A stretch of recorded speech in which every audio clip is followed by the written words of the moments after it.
Hello, my name is Alan Mai. And I'm Joia Cappochi.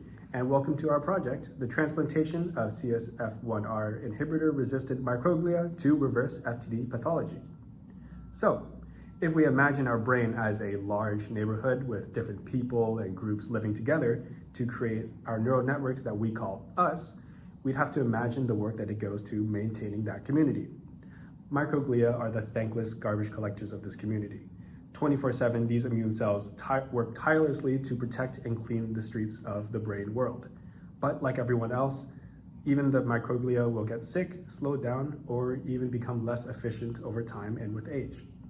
As this happens, trash begins to build up in the brain, essential functions begin to shut down, and the brain just becomes a worse place for neurons to work in. This leads to frontal temporal dementia, or FTD. FTD is a leading cause of early onset dementia, characterized by progressive neurodegeneration of the frontal lobes, behavioral changes, and cognitive decline. FTD being an early onset dementia means that individuals could start seeing symptoms during their late 40s or even 20s in extreme cases. This project could lead to life-changing medication and potentially save decades of time for these individuals.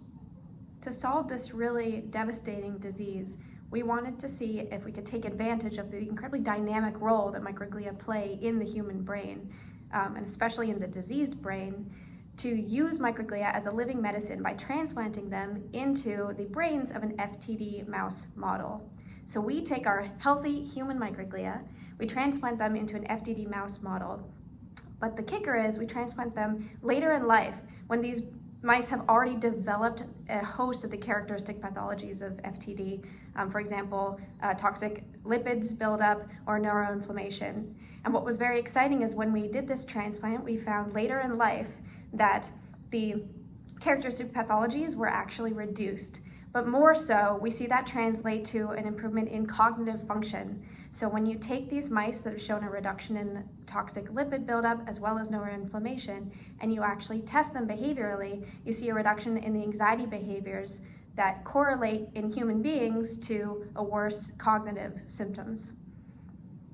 And as someone who has lived with and cared for a family member with a neurodegenerative disease, advancing the body knowledge in stem cell neuroscience research and further understanding the underlying mechanisms of potential treatments is important to us. This project is more than just about improving the lives of those close to us. Thousands of people can benefit from this study and keep the neighborhoods of their brain happy and healthy for years to come. Thank you.